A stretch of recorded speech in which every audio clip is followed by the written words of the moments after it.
tutorial. Kung mahilig kayo sa mga Excel functions, gusto nyo matuto pag-upload ng BIR forms, computation ng taxes, payments and attachments, nag-upload tayo yan mga boss, kaya mag-subscribe kayo para lagi kayong updated sa ating video. Okay, so ngayon ang ating tutorial ngayon is VLOOKUP, HLOOKUP, and then XLOOKUP. So ayan, tuturo ko sa inyo ang advantage ng XLOOKUP dito sa dalawang to. Actually, ang purpose naman itong tatlong to ay isa, to look up. Okay, to look up.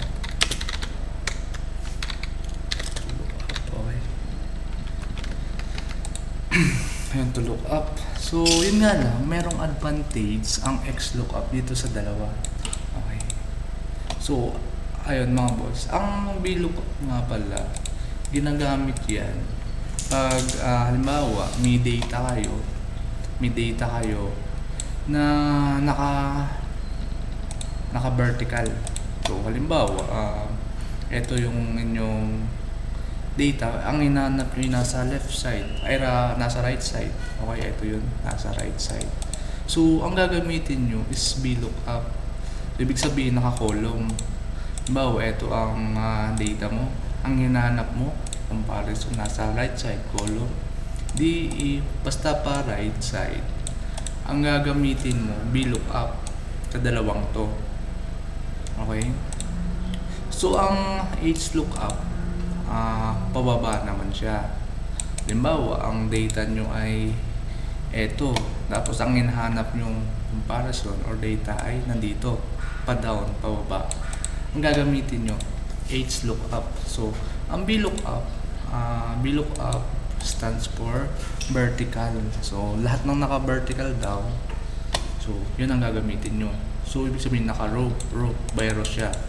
Kung naka-row, itong gagamitin nyo, which is ang HLOOKUP, yun, pa down, bababa naman yan. So, dati itong ginagamit ko. So, kung mayroon akong naka-vertical na data, vertical, HLOOKUP ang ginagamit ko. Pag naka-row naman, row, ito, HLOOKUP. Pero nung nalaman ko, so natutunan ko itong gamitin, XLOOKUP. So, eto na, mas preferred ko nang gamitin kasi eto, gumagana kahit saan. Walang limitation to eh. Pwedeng rows, columns, gumagana yan. Mas upgraded pa dito kasi ang VLOOKUP, hindi to gumagana sa right side, ay left side. Halimbawa, meron kayong data na hinahanap. So, sample natin mga bossy. So, halimbawa, ito yung inyong ito ang tinatawag na array value. Okay, so ito array value. VLOOKUP ang ating gamitin muna. So, try natin kung ano ang VLOOKUP. So, ito yan. VLOOKUP. Okay. So, ganito gumagana ang VLOOKUP.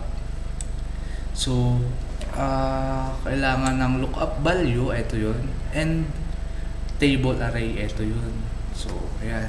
And then, kasunod ay column index.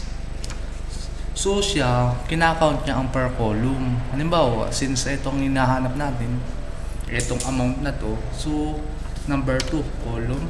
And then, ito, yung range to, tawag dito. Ayan, index number. So, index number. And then, yung return niya. So, ayan. Ayan, mga boss. Ganyan gumagana ang VLOOKUP. So, ang nilalagay nyo dito, ayan, tingnan natin. Ayan. So, ito. Para makita natin, kailangan nating i-highlights ang yung buong table, and then kasunod nun kung pang ilang columns. Ayun, ipipick up na yun. Ganon din sa horizontal. Itong HLOOKUP na to. Yun nga lang, pababa. Halimbawa, ganito naman ang data niya mga boss. Yan. Halimbawa, ganito. Nandito yung ang ating data. Ang ating data is naka horizontal. Okay. So, HLOOKUP ang gagamitin natin mga boss. So, assume natin na ito ang ating lookup value. HLOOKUP.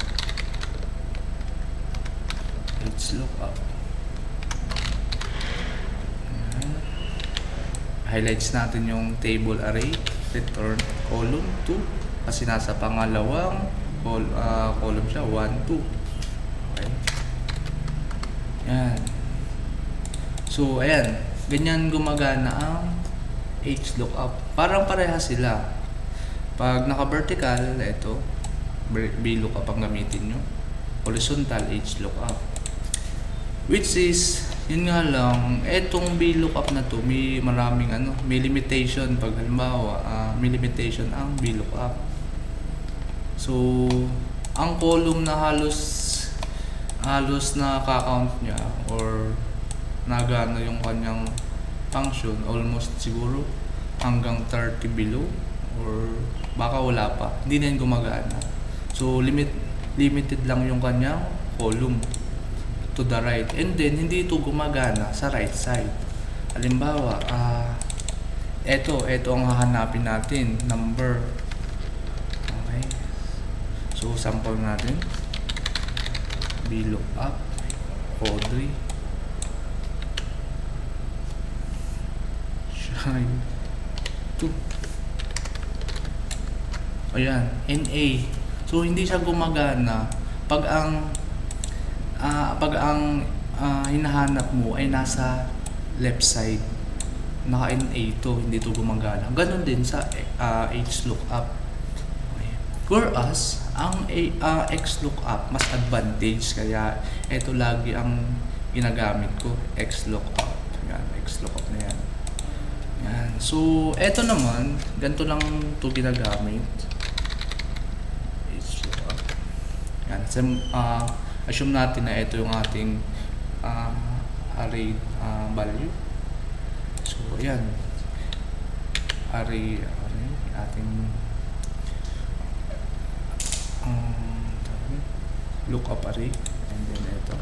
Yan. Ganun lang. Para sa akin, mas simple lang. Hindi niya na kailangan i-highlights. Hindi niya na rin kailangan ilagay yung kung ilang columns. Basta click mo lang kung anong row. Ayan. Automatic. Yan. Ipipick up niya yan. So, isa sa advantage. Ayun. So, ito nga pala gumagana kahit nasa left side. Okay.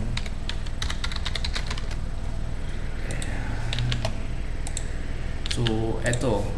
Yan, gumana. Kahit nasa left side ng hinahanap natin, gumana siya. Ito yan.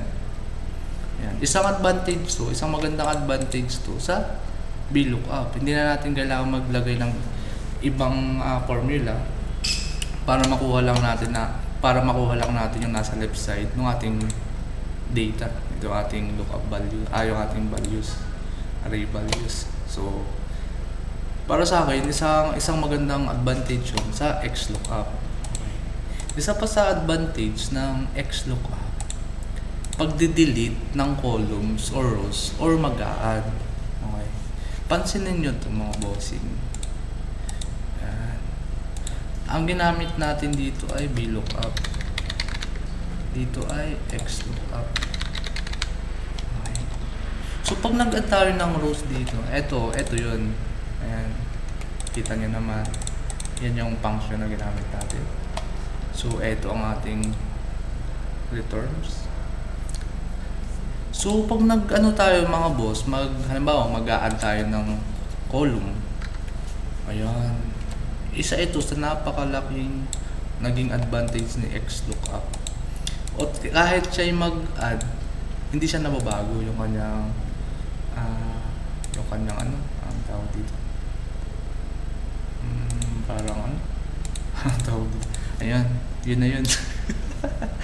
Well, dito, samantalang kailangan niyang mabago. Ayan, siya ay naging 0 kasi wala nang laman yung pang 2 column. So, So try natin. Ayun, wala nang laman.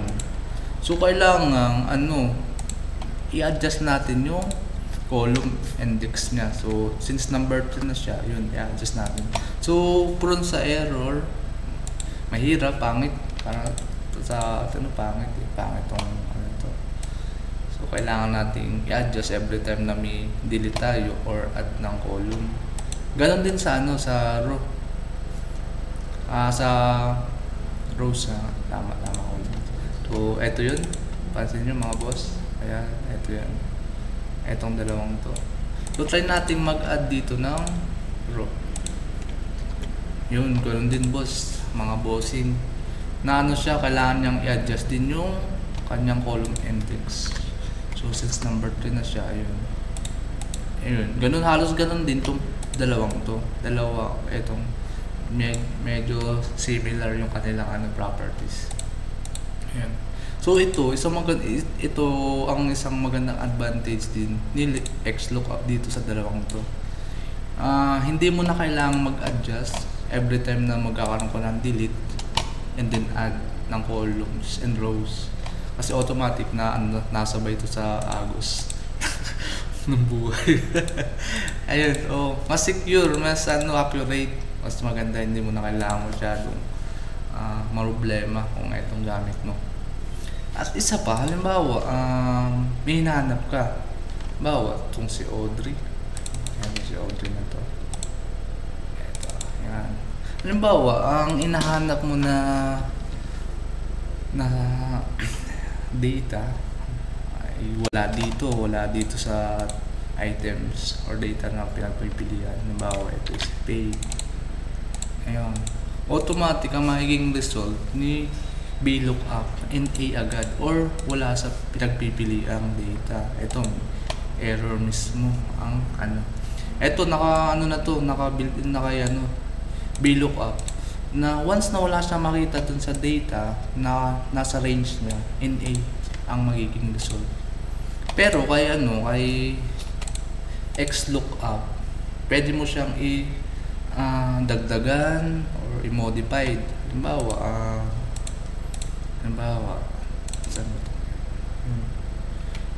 Halimbawa, ang naandito si Pate, hindi si Pate, si Clara na lang. Clear, Clara na lang. Yun, NA din. Pero pwede mo siyang baguhin. Pwede siyang i-modify. Halimbawa, pag wala dyan, sabihin natin, wala sa list. Yun. Pwede mo siyang i-modify nga. Pero kay VLOOKUP yan, hindi pwedeng gawin kasi nakapix na yun. Pero try natin. Ayun, wala din, hindi nagana. So dito kay XLOOKUP, ayos din, pwede na para mas malinis yung data mo. Ayan, hindi lang NA ang ayun.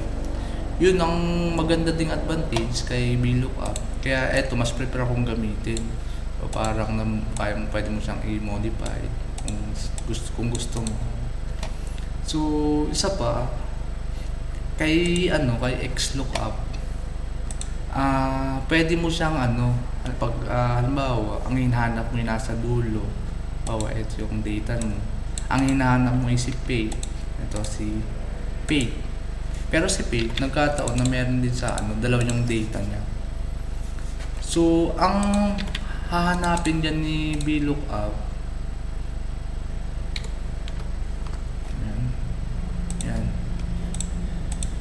halimbawa, dalawang record ni Faith. Ayan. Faith Butler. Ito yun. So, dalawa. So, si VLOOKUP, ang kukuha niya yung first. So, yung kaunahan. So, automatic, nakabuild din niya sa kanya. Yan ang kanyang hanapin, yung kaunahan. So, pero kay XLOOKUP, pwede mo siyang gawing pwedeng ang gawin mo na, pwede mo gawin na ang hanapin mo ay nasa dulo o ang hinahanap mo ay nasa kahulihan. Pwedeng i-ano mo kay XLOOKUP na yun, gusto ko makita yung pinakang latest. Pwede yun kay XLOOKUP, pero kay VLOOKUP hindi pwede yun. So ganito lang gagawin yung mga bossing. Add tayo dyan. Ayun. So si Pay, may record nung nasa dulo. Since siya ang gusto kong makita, yung pinakang latest, yun, pwede mo siyang modify. Yun. Ngayon si Pay, ito na yung kinuha number o amount. Kasi ito yung gusto kong makitang data. Ayun. So ito, isang magandang advantage ni XLOOKUP din. So parang mas advantage to kaysa dito sa dalawang to.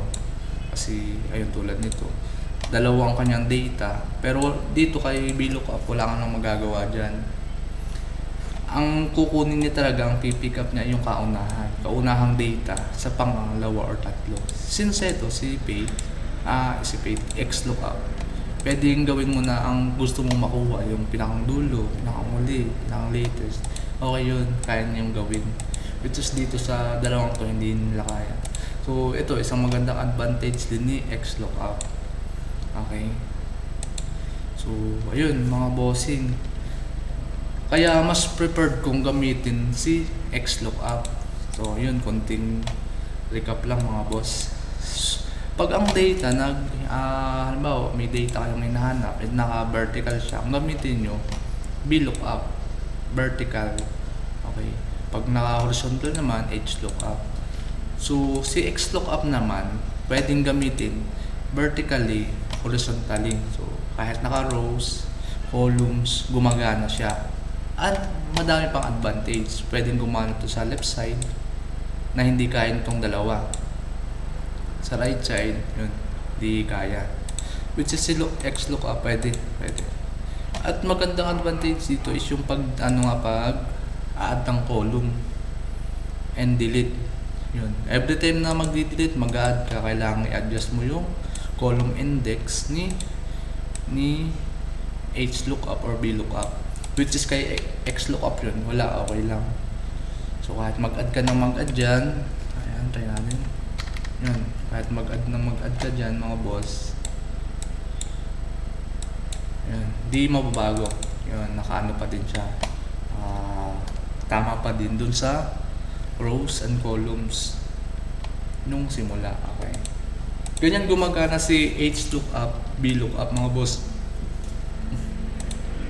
So kaya mas preferred kong gamitin si XLOOKUP compare dito sa dalawa. Ayun, okay mga boss, yun lang. So pag gusto nyo nga pala ng matuto ng mga iba't ibang klase ng Excel function, marami ako ina-upload nan.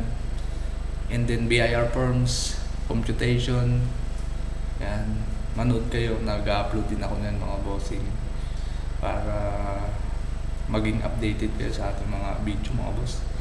So thank you sa panonood. Manood ulit kayo ng sa mga video natin. Okay, thank you.